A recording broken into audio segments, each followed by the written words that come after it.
Muy bien, vamos tomando nuestros lugares, que tenemos nuestra siguiente exposición que se llama Conquistando sin espada. Nuestro expositor es el padre Armando González Escoto. Nació en Guadalajara, Jalisco. Realizó estudios de filosofía y teología. Es licenciado en Historia Eclesiástica y cuenta con un posgrado en Historia del Arte Cristiano por la Universidad Gregoriana de Roma. Actualmente es presidente del Consejo de la Crónica de la Ciudad de Guadalajara, director de publicaciones en la Universidad del Valle de Atemajac, director de la revista de Ciencias Religiosas Querens, de la UNIVA y de la revista de la Universidad del Valle de Atemajac. Es presidente de la Cátedra Universitaria Cardenal Garibi Rivera, miembro del equipo de editorialistas del periódico El Informador de Guadalajara, coordinador de la Pastoral de la Cultura de la Provincia Eclesiástica de Guadalajara, asesor de la Comisión Episcopal del Clero en el área de formación intelectual, consejero de la Asociación Mexicana para el Fomento del Arte Religioso y director del Centro de Estudios Históricos Fray Antonio Tello. Ha publicado varios libros.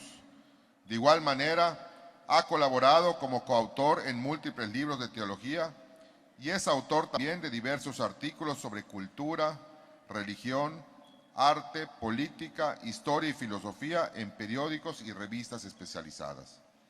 Ha sido profesor de Historia Eclesiástica, Historia de México, Arte Sacro, Teología, Cultura Occidental y Filosofía Contemporánea. Vamos a recibir con un fuerte y cariñoso aplauso al Padre Armando.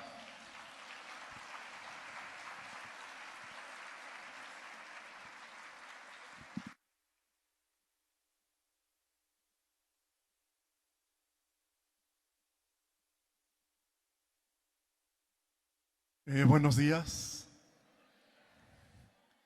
Quiero comunicarles primeramente una anécdota personal.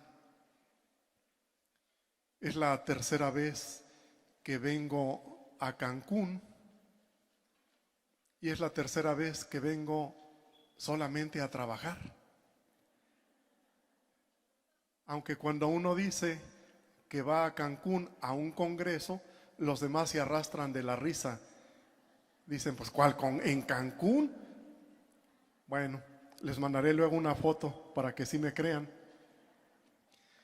Me da mucho gusto estar con ustedes en este 23 encuentro mariano y trataré de exponer un tema que tiene que ver con un ya inminente centenario, el quinto centenario del comienzo de la evangelización en nuestro territorio, que hoy se llama México. Como ustedes habrán tenido oportunidad ya de enterarse, el 3 de mayo de 1519 llegaron los primeros exploradores europeos y tocaron tierra en la isla de Cozumel. Y ahí, en Cozumel, se celebró por primera vez en esta amplia región la Eucaristía. En 2 años se estarán cumpliendo 500 años de la primera misa que tuvo lugar en México y que fue en Cozumel. Este hecho histórico de 5 siglos nos invita a que consideremos una serie de elementos que nos puedan ayudar a reflexionar sobre estas realidades. Tenemos que pensar en primer lugar No, espero no marearlos, ando buscando la diapositiva que corresponde. Donde vean Cozumel me avisan. Ya vi, ahí está. Bueno.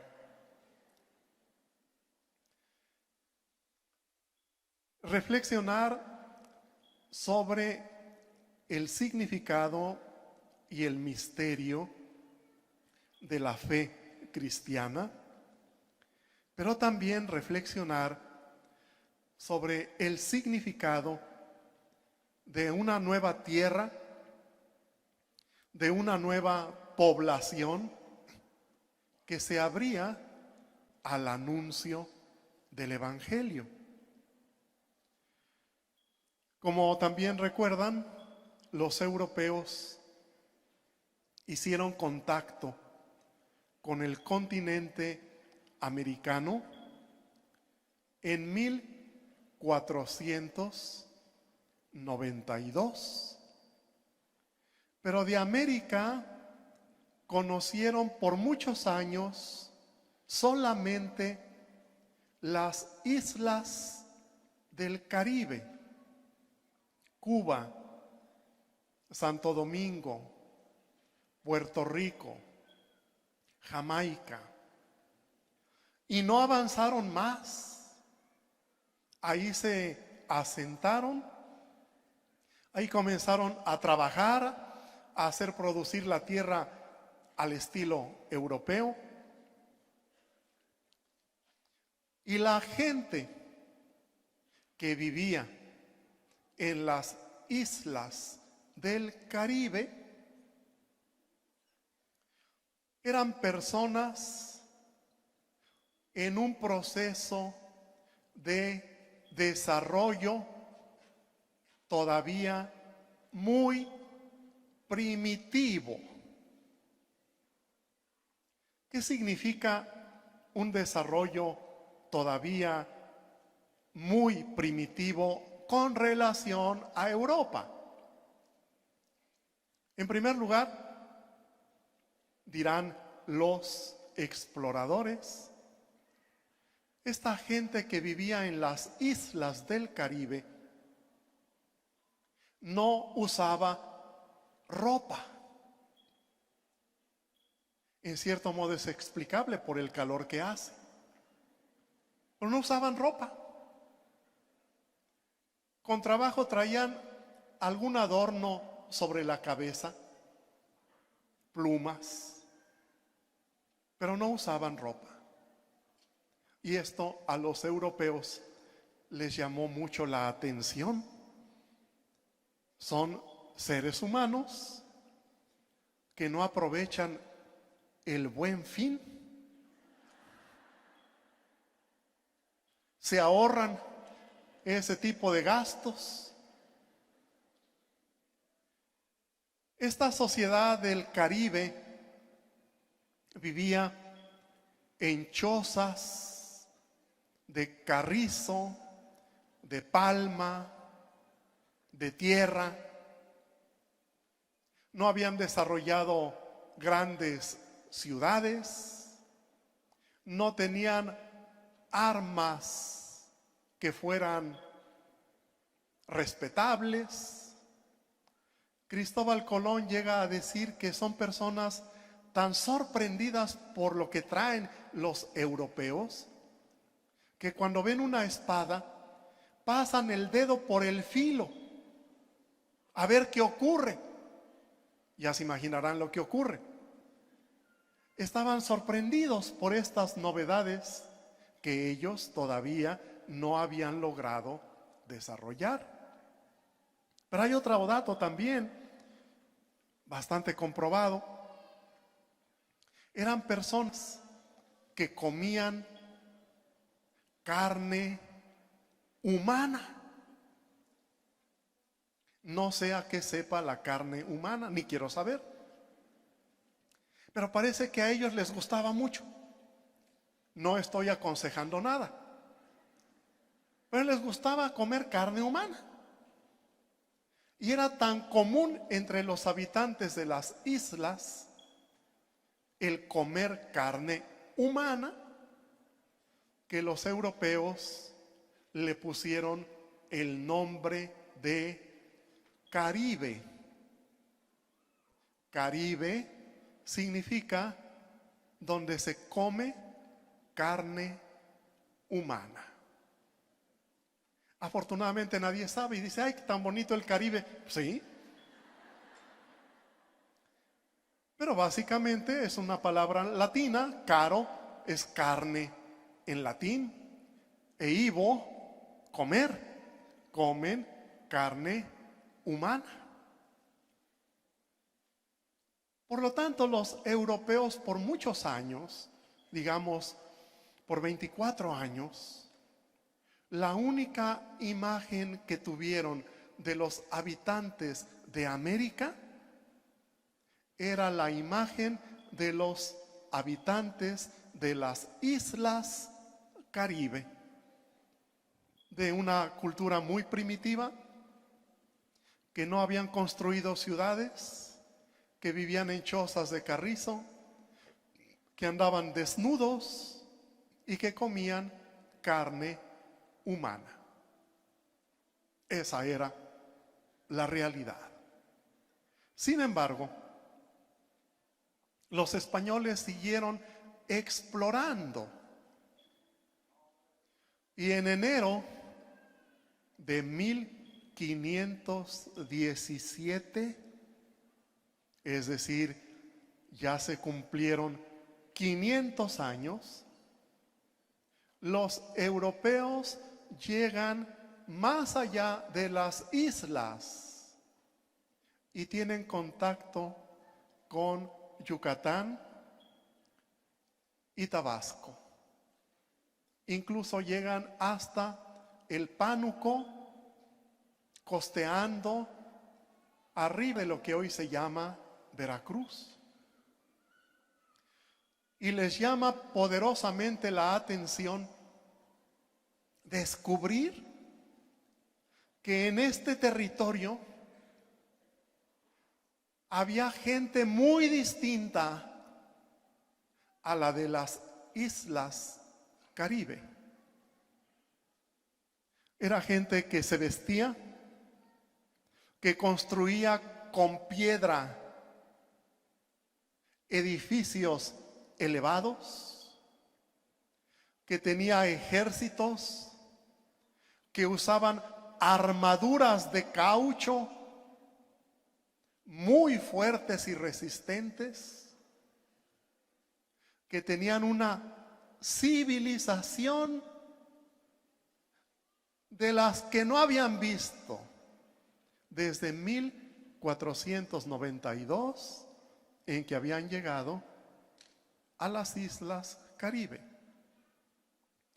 Los europeos no sabían que estaban tomando contacto con la civilización más importante, más desarrollada, más sofisticada de América, es decir, la civilización maya. Como recordarán por lo que estudiaron en su momento, en el continente americano se desarrollaron diversas civilizaciones. Los quechuas en Perú, los teotihuacanos en el altiplano de México, los olmecas en la zona de Tabasco y de Campeche.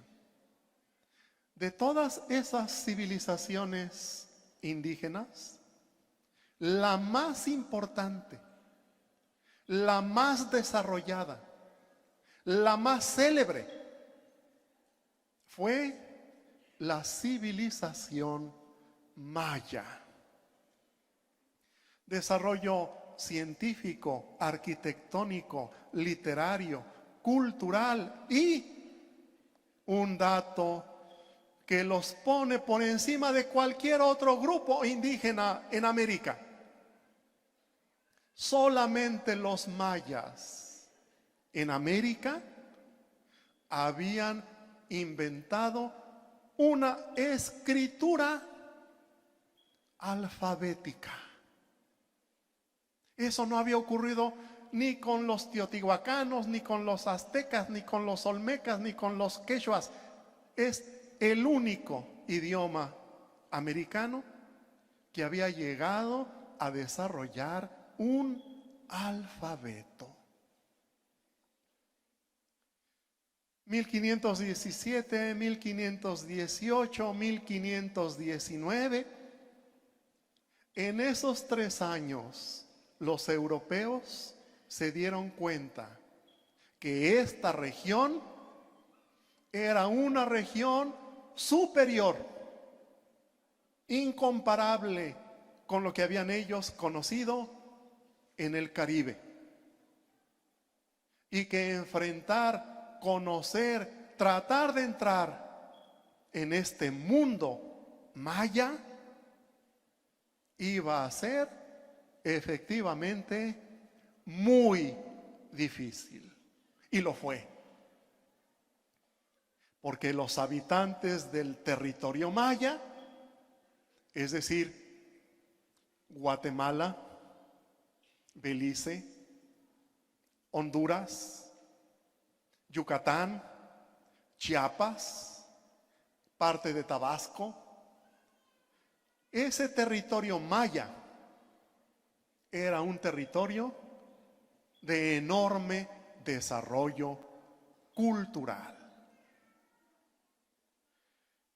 Ahí comenzó el proceso de la evangelización. Y de veras es un honor para mí estar en el territorio maya, estar en la península de Yucatán, en este estado de Quintana Roo, donde este pueblo del cual muchos de ustedes son descendientes, hizo grandes proezas en el campo de la tecnología, de la astronomía, de la ciencia, de la cultura. A todo ese pueblo maya que sigue vivo en ustedes, yo les pido que ahora le demos un aplauso.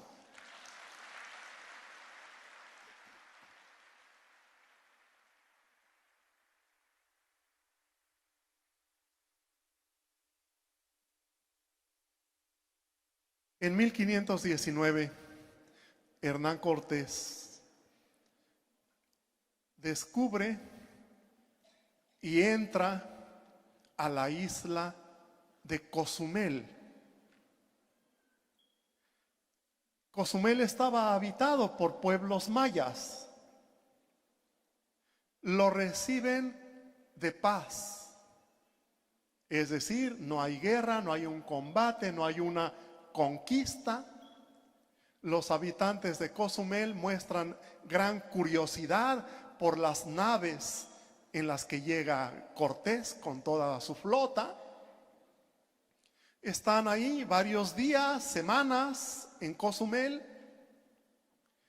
y Cortés, hablando con los caciques y con los sacerdotes del pueblo, gracias a que tenía la ayuda de un diácono, Jerónimo de Aguilar, que desde años atrás había quedado cautivo en Yucatán y que había aprendido el idioma maya. Gracias a ese diácono español, Cortés comienza a comunicarse con la gente de Cozumel. Y lo que Cortés quiere transmitir es la fe. También quería otras cosas, ya sabemos. Pero tenía el interés también de transmitir la fe.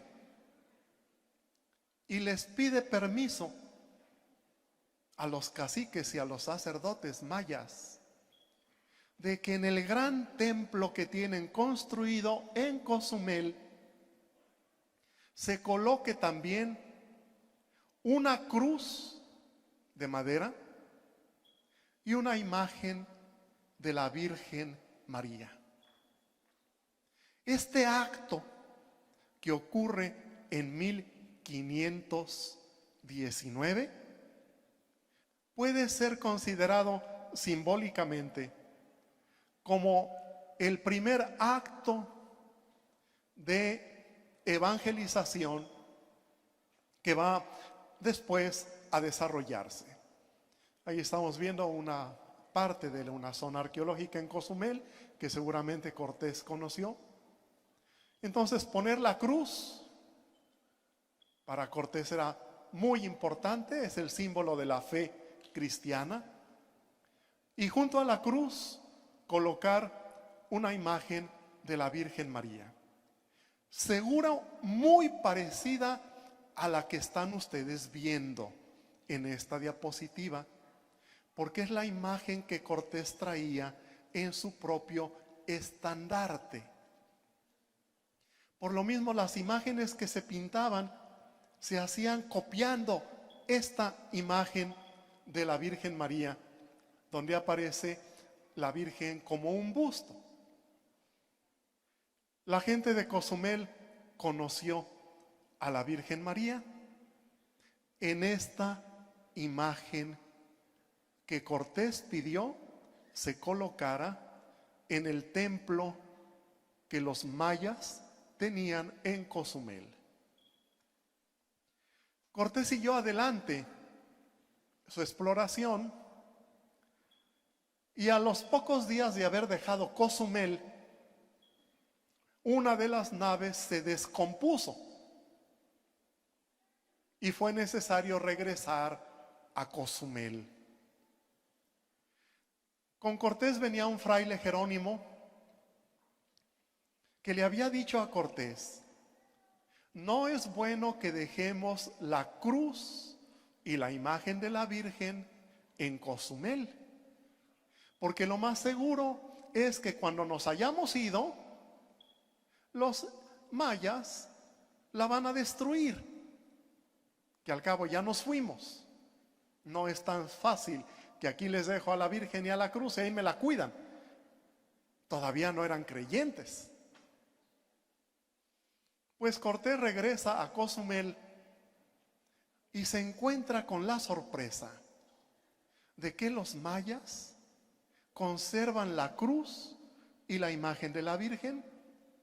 Todos los días la limpian y la rodean de flores, lo cual nos dice de una apertura inicial de los mayas de Cozumel ante este inicio de la evangelización. Esto es, digamos, como una anécdota histórica de la llegada de Hernán Cortés a Cozumel va a ser ya 500 años, la celebración de la primera misa, la colocación de la Santa Cruz y de una imagen de la Virgen María en Cozumel. Dejemos por un momento el aspecto anecdotario y pensemos entonces en el tema de nuestra exposición: la evangelización. 500 años del inicio de la evangelización. Cuando en Europa se conoció la noticia de que en América había miles de gentes, miles de personas que no conocían el Evangelio, la primera respuesta fue: hay que evangelizarlos, hay que llevarles el anuncio de Jesucristo muerto y resucitado.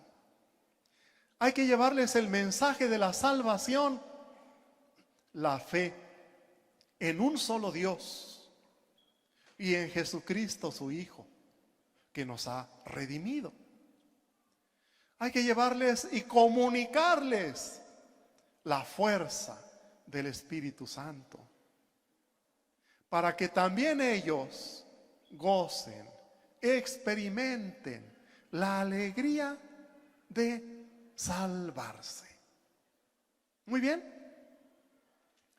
Miles de gentes, millones de gentes en América que no conocen el Evangelio, que no han experimentado la salvación.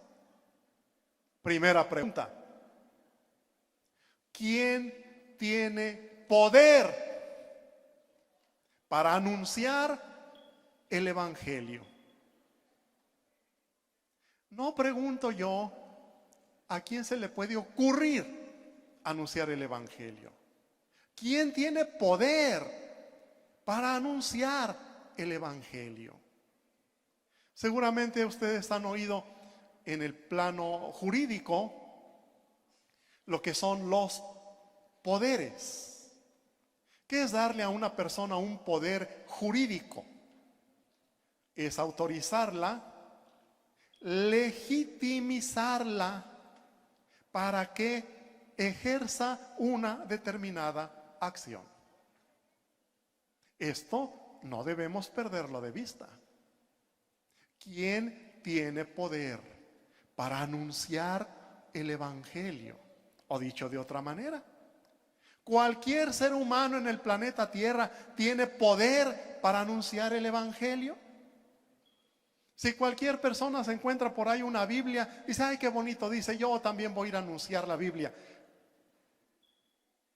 ¿Es así? Tenemos que acudir al propio Evangelio y descubrir ahí a quién Jesús le dio poder para anunciar el Evangelio. Y el Evangelio nos dice que ese poder Jesús lo dio solamente a los apóstoles. A los apóstoles. Y ahora yo les pregunto, bueno, es una pregunta un poco ociosa. Ustedes rezan el credo, ¿no? Se lo saben, ¿verdad? Qué bueno. Al final, el credo dice que la iglesia es una, santa y apostólica. Es decir, nace de la acción de los apóstoles, a quienes Jesús dio poder para anunciar el Evangelio. ¿Voy bien o no? Oiga, a todos los apóstoles, pregunto, a los 12 apóstoles, a los 12 apóstoles, ¿sí o no? Pues noto mucha duda. También a Judas,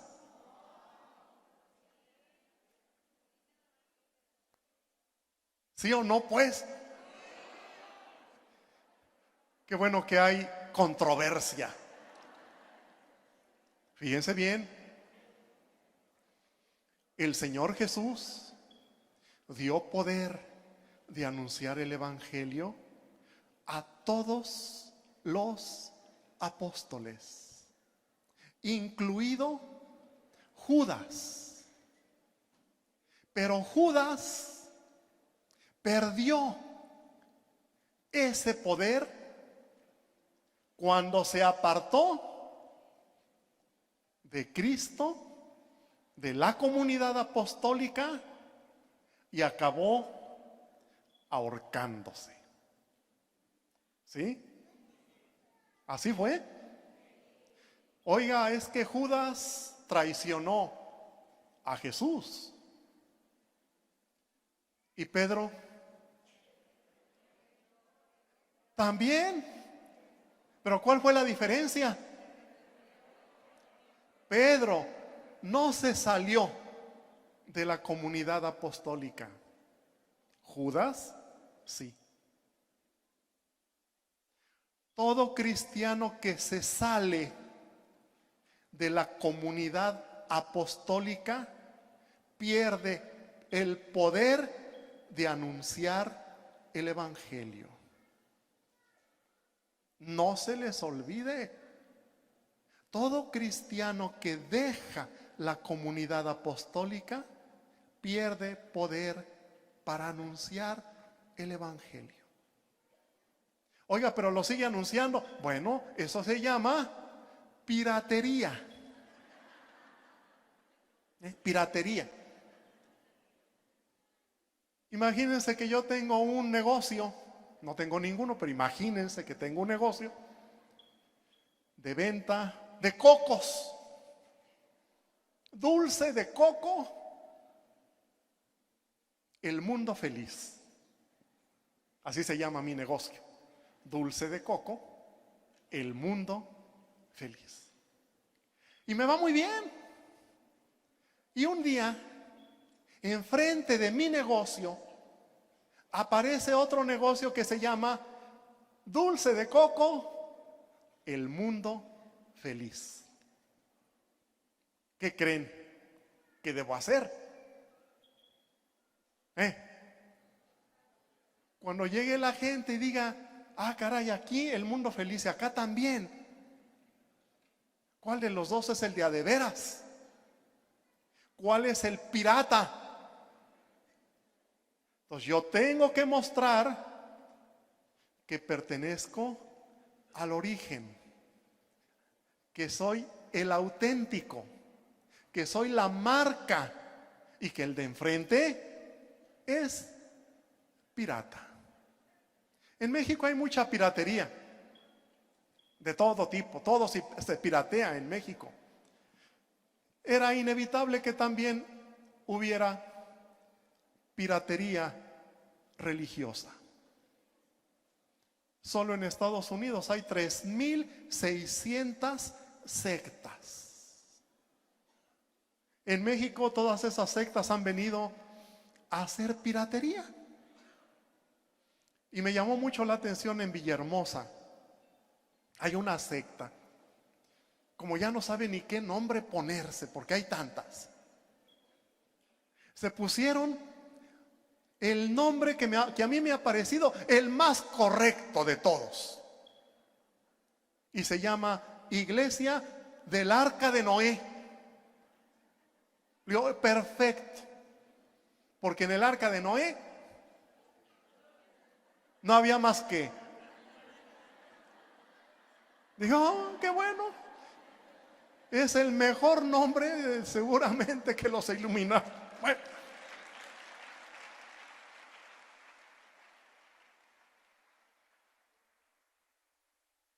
Para evangelizar se necesita la potestad de Cristo. Y Cristo dio esa potestad a los apóstoles que la transmitieron a sus sucesores a lo largo de los siglos. Por lo tanto, el evangelio que se anunció en nuestra tierra no fue un evangelio pirata, fue el evangelio original, auténtico, legítimo, íntegro, tal y como Jesús lo anunció y tal y como bajo la guía del Espíritu Santo ese evangelio ha perdurado a lo largo de los siglos. Esto es un tema fundamental. Vamos a cumplir 500 años de formar parte de la auténtica comunidad apostólica fundada por Jesucristo.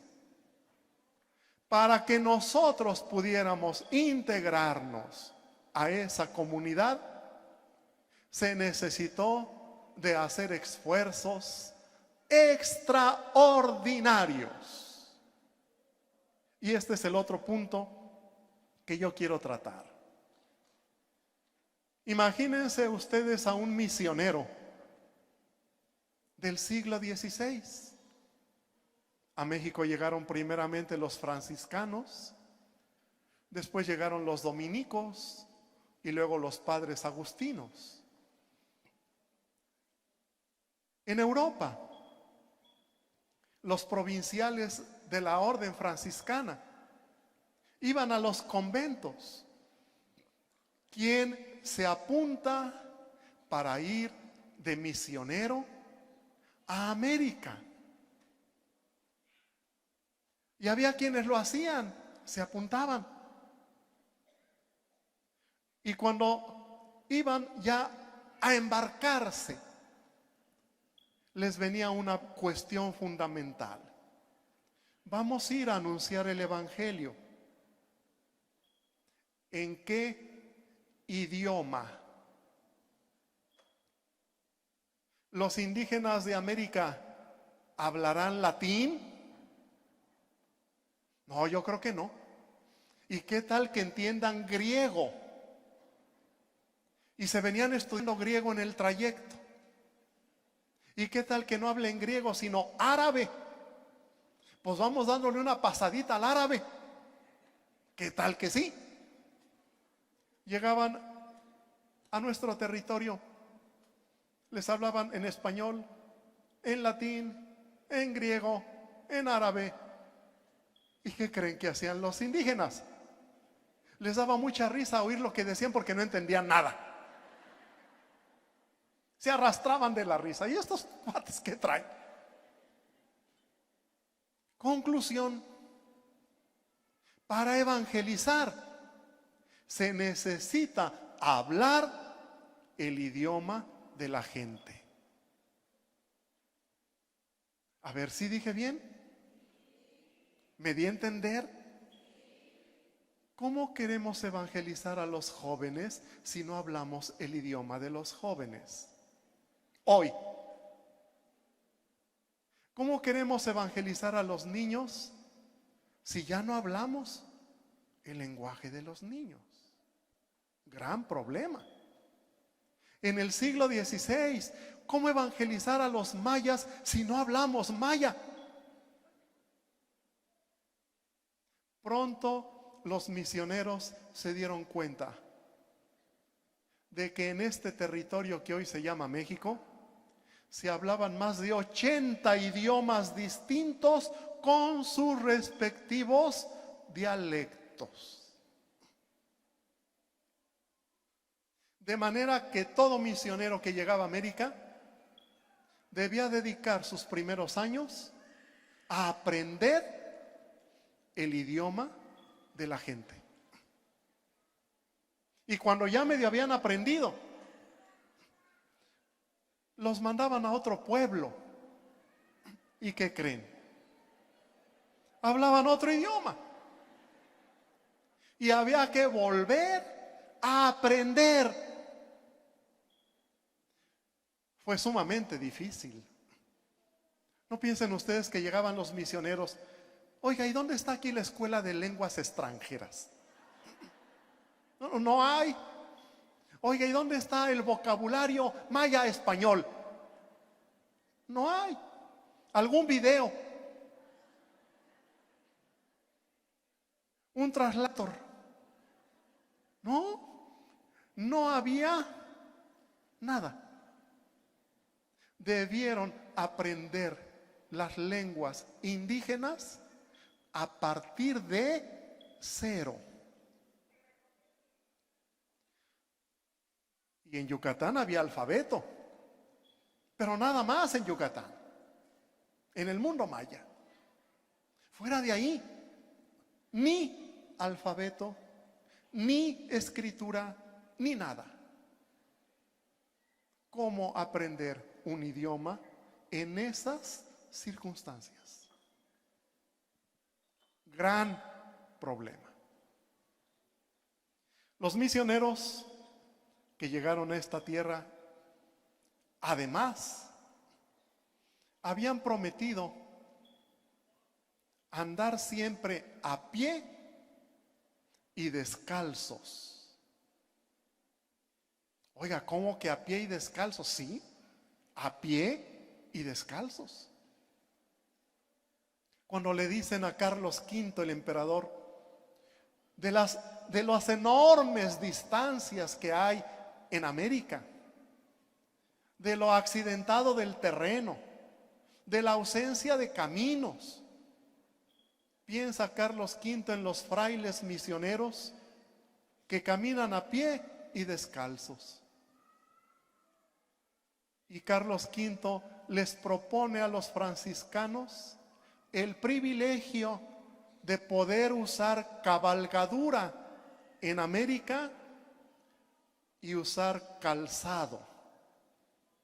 Y los franciscanos le responden al emperador: no nos corrompa.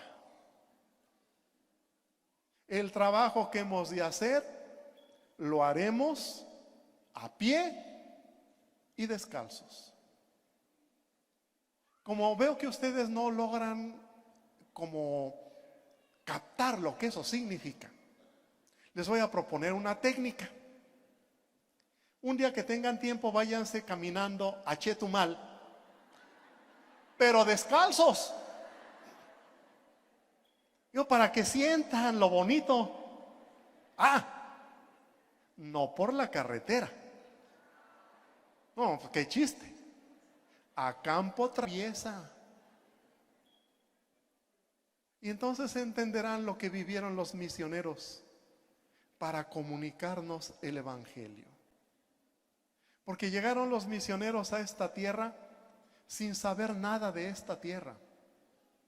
No sabían que había unas bestias feroces, terribles y espantosas que se llaman mosquitos. Que no nomás son latosos, sino que comunican enfermedades epidémicas. Entraban los misioneros a la selva y ahí tuvieron la oportunidad de que les presentaran a unos bichos que se llaman nauyacas. Muy bonitos, muy hermosos, casi de mascota se puede tener. Que en algunas regiones, como en Guatemala, a la nauyaca le dicen las 7 pasos. Oye, ¿y por qué le dicen 7 pasos? Porque si lo muerde, no camina usted 7 pasos cuando ya está muerto. Y los misioneros entraban a la selva, con y sin moscos, nauyacas, felinos, lagartos, lo que fuera. Venían a anunciar el Evangelio. Ningún tipo de peligros los amedrentó. Había que aprender la lengua y eso era muy difícil. Había que enfrentar el clima sumamente caluroso. Había que enfrentar la amenaza de los animales salvajes. Y había que muchas veces chocar con la postura de los indígenas que no querían aceptar la propuesta salvadora de Cristo. Y a los que había que insistirles una y otra vez, por todos los medios, por todos los caminos, para que abrieran la mente y el corazón. Y esa tarea, no crean ustedes que se resolvió fácilmente. Solo piensen que para que el Evangelio llegara a la selva lacandona, que está pegada a Campeche, en Chiapas, para que el Evangelio llegara a la selva lacandona, pasaron 150 años. 150 años. Aquí empezó en 1519. Pasaron todavía 150 años antes de que el Evangelio llegara a la selva lacandona. Y para que muchos pueblos mayas de Yucatán finalmente aceptaran el Evangelio, tuvieron que pasar más de 100 años.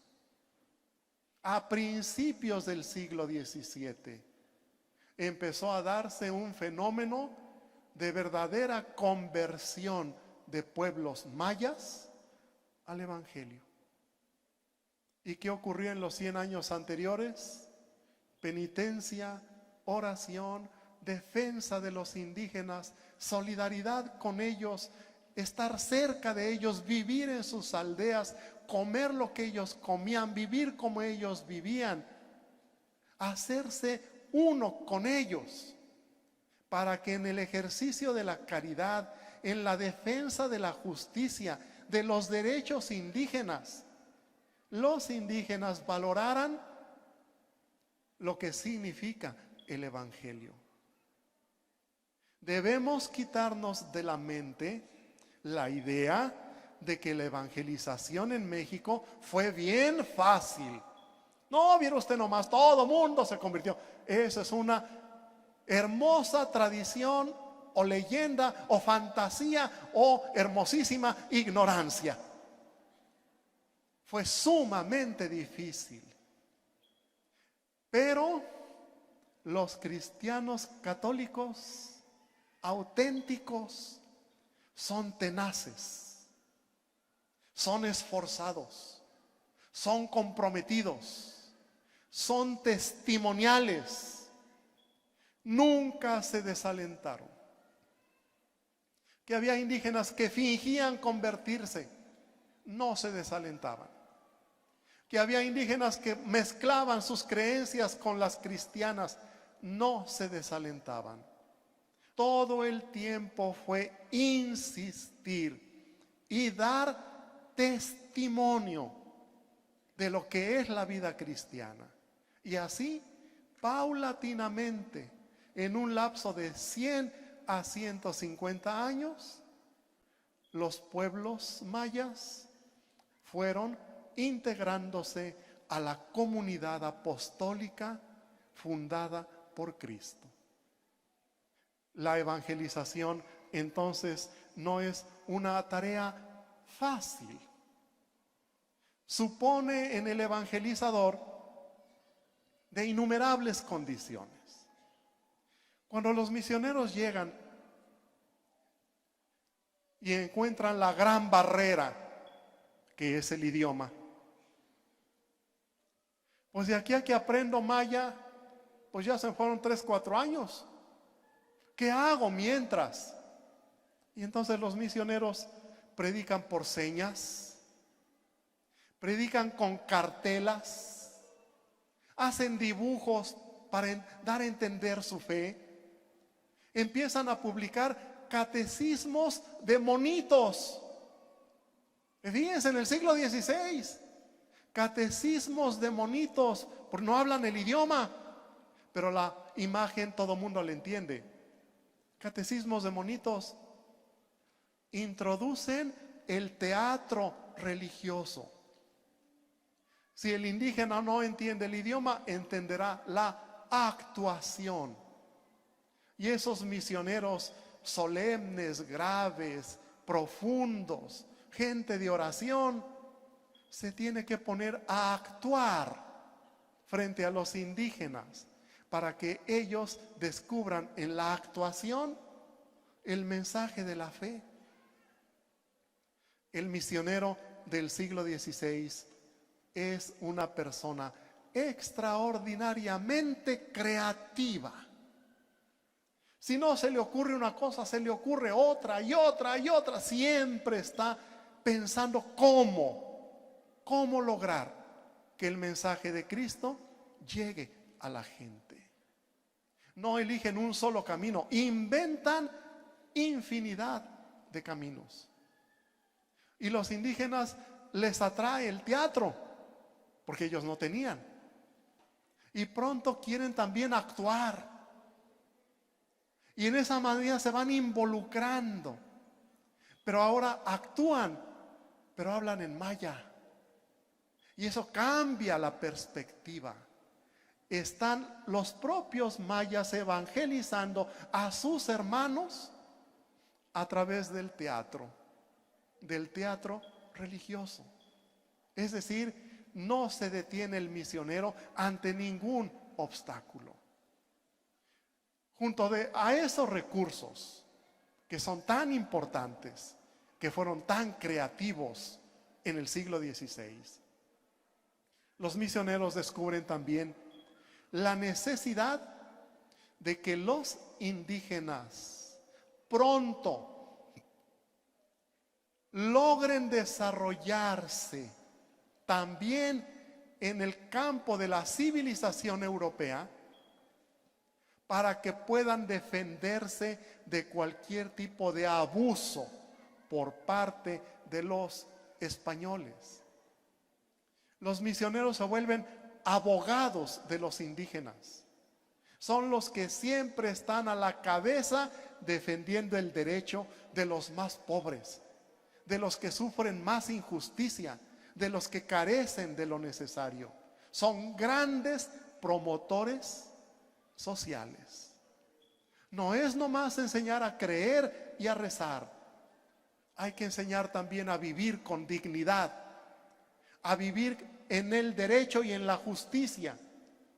Y pronto los indígenas, ahí donde ven un hábito franciscano, un hábito dominico, dicen: ahí hay una persona que me ama, que defiende mis derechos, que está dispuesta a luchar por mí.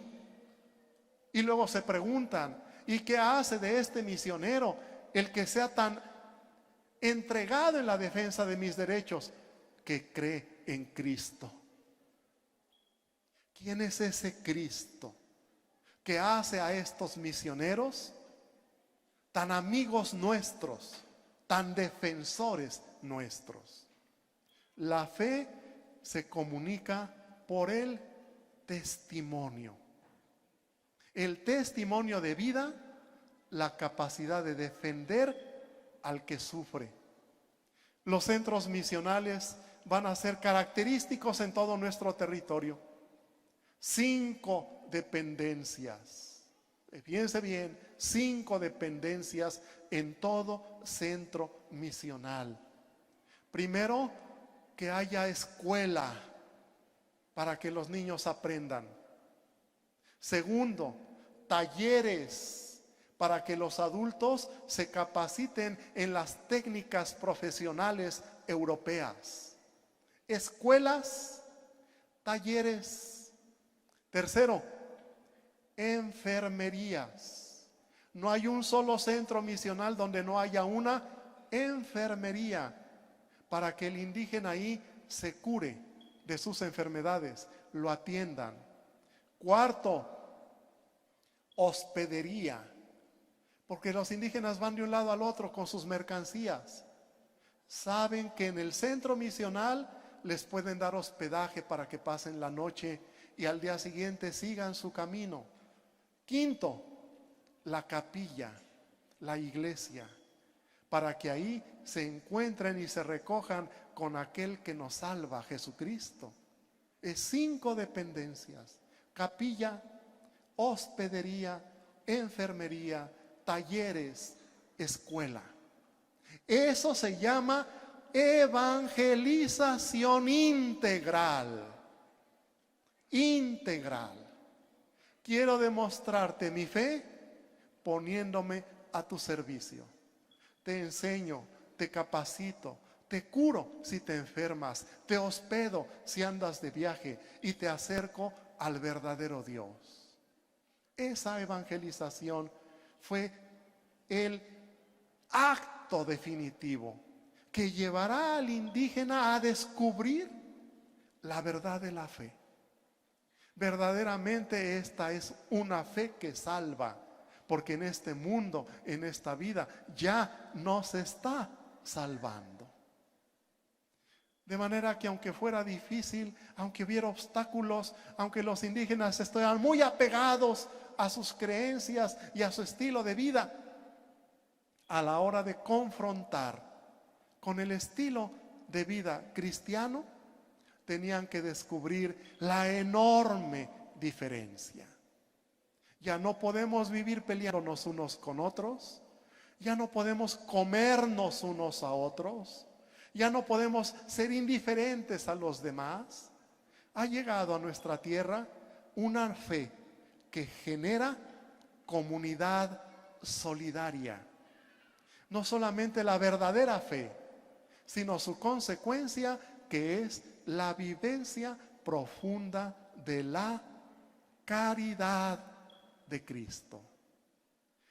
Los misioneros entonces, a lo largo del siglo XVI, van a desarrollar una presencia evangelizadora que es también una presencia salvífica. Salvífica no solo porque me da garantía de ir al cielo, salvífica porque me da la experiencia de salvarme también aquí en la tierra. ¿Qué anuncian entonces los evangelios? Lo que anuncian los misioneros: que Jesucristo es camino, verdad y vida, y que lo debe ser en cada circunstancia, en cada situación, y que todo indígena que se bautiza, dado que está estrictamente prohibido bautizar contra la voluntad del indígena, estrictamente prohibido, se bautiza el que quiere. A nadie se le puede obligar. Eso lo prohíben desde el principio, tanto la iglesia como la monarquía. Ningún indígena puede ser obligado a bautizarse. Pero si se bautiza libremente, entra a formar parte de la gran familia de Dios. Ahora bien, estamos nosotros en un encuentro que con toda justicia y razón se llama un encuentro mariano.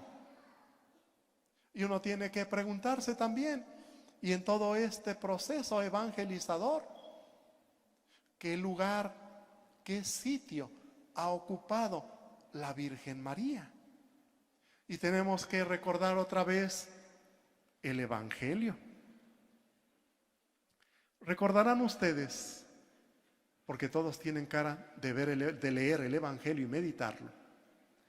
Recordarán ustedes que cuando Jesús fue crucificado, como lo narra San Juan, junto a la cruz estaban dos personas: Juan y María. Juan, el apóstol, y la Virgen María. Y Jesús crucificado, mirando a Juan, le dice: hijo, he ahí a tu madre. Y a la Virgen le dice: mujer, he ahí a tu hijo. ¿Voy bien? ¿Y qué dice después el Evangelio? A ver, nadie saldrá de aquí si no contesta. Iba bien, ¿verdad? Jesús le dice a Juan: he ahí a tu madre. Y a la Virgen le dice: he ahí a tu hijo. ¿Y qué dice luego? Y desde aquella hora el discípulo se la llevó a su casa. ¿Comprendemos nosotros lo que eso significa? Significa nada más que Juan dijo: pues está bien, pues vente a vivir a mi casa. Pues ya Jesús me dijo. Así de sencillo, es una anécdota. El Señor en la cruz se le ocurre: ay, ¿y mi mamá quién la va a cuidar? Ajá, y aquí está Juan, pues te tocó. No, ¿verdad? Tiene que tener una enseñanza. ¿Cuál es la enseñanza? El auténtico discípulo es el que se lleva a la Virgen a su casa. La verdadera iglesia es ahí donde está la Virgen. No está la Virgen, no es la iglesia. No es la iglesia de Jesús. Porque el que cree en Jesús se lleva a María a vivir a su casa. Y el Evangelio es ahí de una claridad indiscutible. Eso quiere decir que todo discípulo auténtico siempre trae a la Virgen en la casa de su corazón, en la casa de su vida. Los misioneros que vinieron a América traían a la Virgen, la traían en su corazón, la invocaban, le pedían su intercesión, que les diera fuerza para enfrentar las dificultades tremendas de las misiones en esta tierra. Y la Virgen, que intercede siempre por nosotros, intercedía uno y otro día para que pudiéramos abrir la mente y el corazón al Evangelio.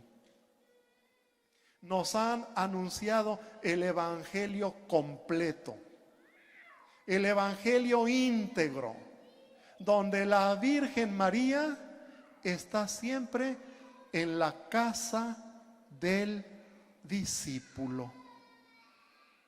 Es valioso entonces el discípulo porque acepta la voluntad de Cristo. Es valiosa la Virgen porque acepta ser madre nuestra y orar por nosotros y ser nuestro ejemplo. María presente en la evangelización desde esa fecha en que un soldado español puso en Cozumel una imagen de María. 1519. Primera vez en la isla de Cozumel en que se hace presente una imagen de la Virgen María. Y ustedes que son de esta tierra pueden decir con mucho orgullo que en esta tierra la Santísima Virgen María ha estado presente desde 1519. Y incluso hasta presumirles a los que vivimos más para arriba y decirnos, éjele, con nosotros llegó antes. Y estarán diciendo una verdad histórica. María acompañando el proceso de la evangelización para que nosotros efectivamente nos salvemos.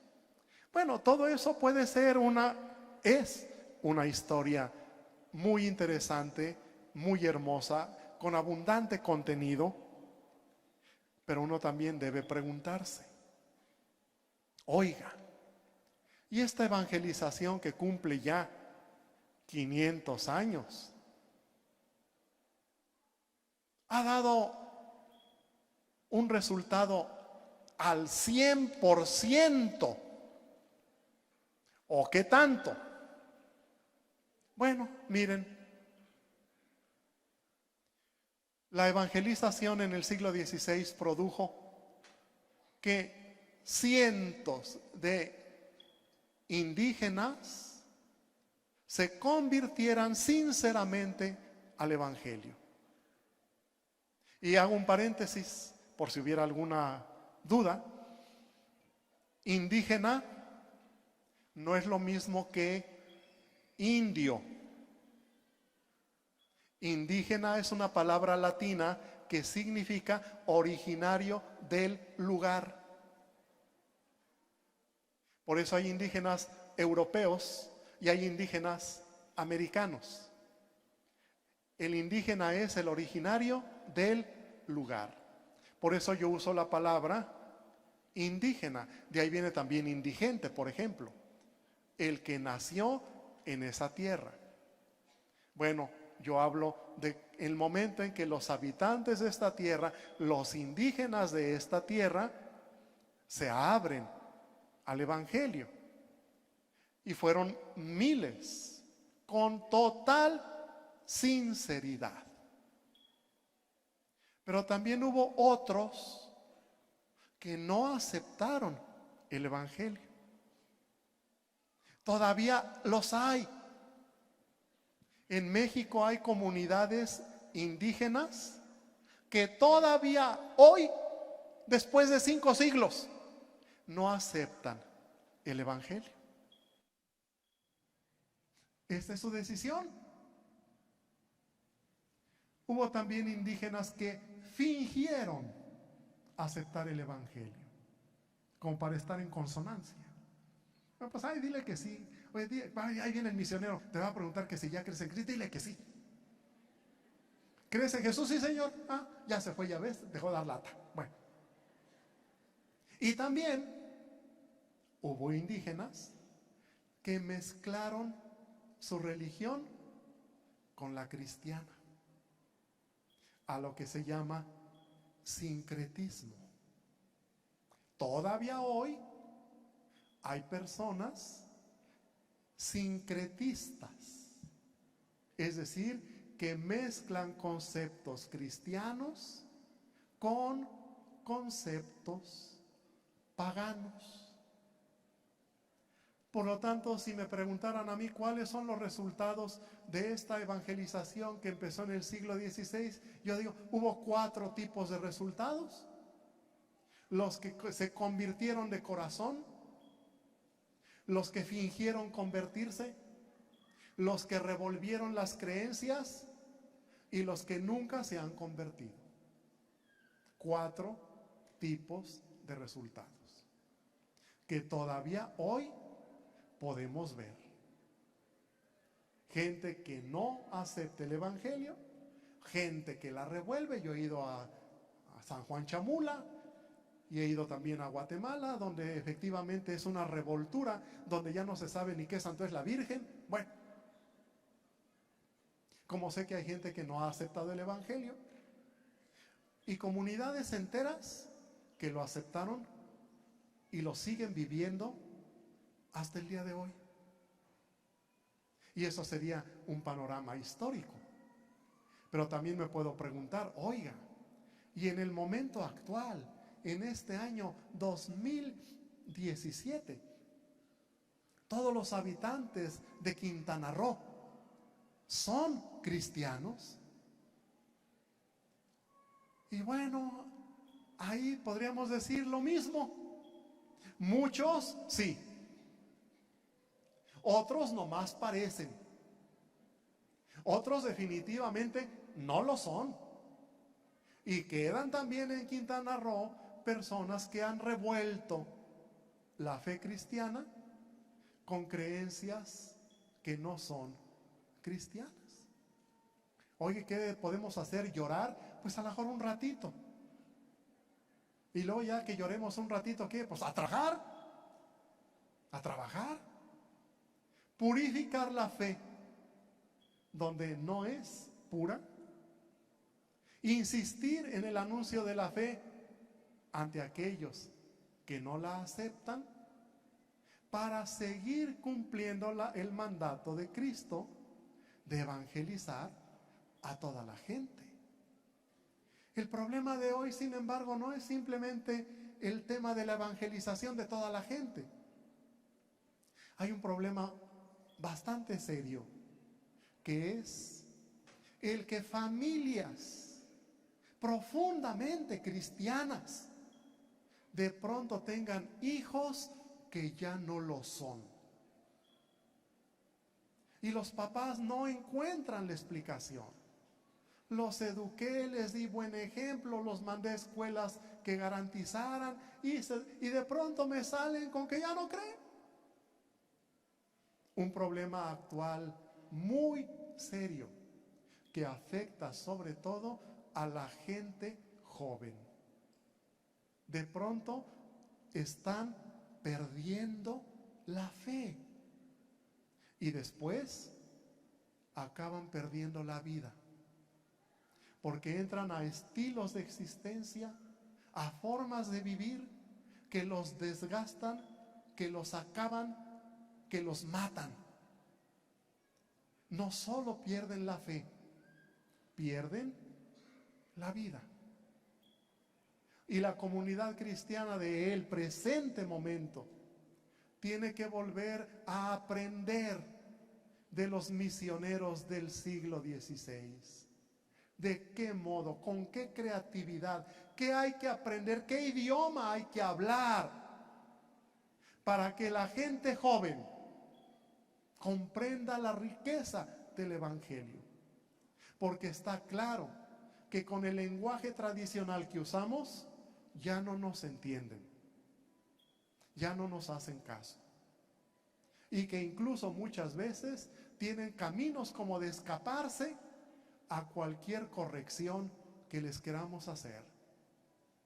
Y cuando una persona adulta quiere corregir a su hijo, quiere transmitirle los valores del Evangelio, el muchacho dice, o la muchacha, no, papá, eso era en tus tiempos, ahora ya es de otro modo. Y eso es una lucha de todos los días.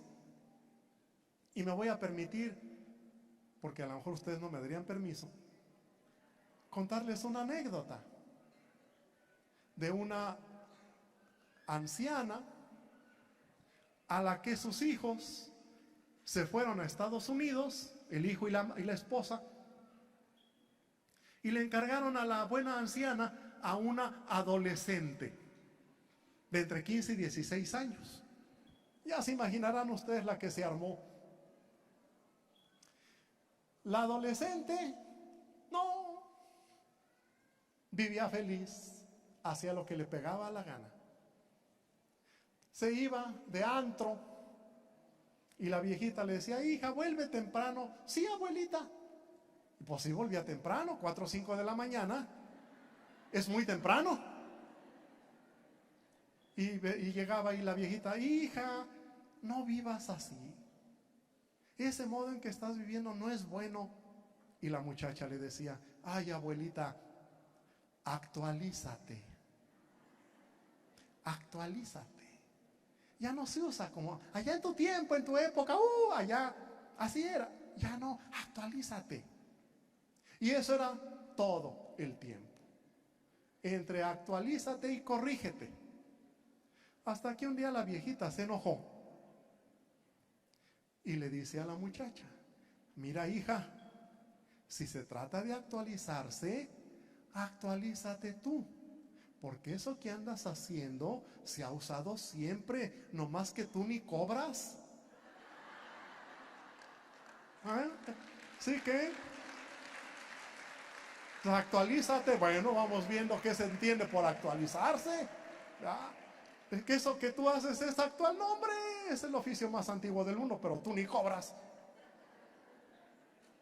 No nos dejemos sorprender. Hay cosas que son de moda y hay cosas que son permanentes. Los valores del Evangelio son eternos. No son moda, son eternos. Quien los entiende y los vive, se vuelve feliz, libre, se salva. Quien los desprecia y considera que son cosas del pasado, lo que hace es perderse a sí mismo y perder a los demás. Porque al rato va a andar metido en infinidad de líos. Pero se necesita tener creatividad, tener ingenio para poder dialogar con el hombre de hoy, con el joven de hoy, a fin de que no vea la religión como amenaza, sino como posibilidad, no como un yugo, sino al contrario, lo que verdaderamente le hace experimentar la libertad. La libertad en Cristo es la libertad mayor que puede haber. ¿Cómo enseñar al joven de hoy que a Dios no es alguien en que hay que simplemente creer, sino a alguien a quien hay que amar profundamente? Y en el amor a Dios descubra la razón por la cual hay que vivir y vivir en plenitud. Amigos, somos herederos de un proceso de evangelización que comenzó ya casi hace 500 años. Nosotros somos los que hemos heredado ese proceso histórico de evangelización, que hoy requiere de nosotros que lo actualicemos, que lo renovemos, que lo dinamicemos, que lo transformemos, para que no solamente recordemos que hace 500 años llegó el Evangelio, sino que podamos decir con entera satisfacción: ese Evangelio se sigue anunciando, se sigue comunicando y sigue transformando la vida del ser humano. Ojalá y que así sea. Muchas gracias.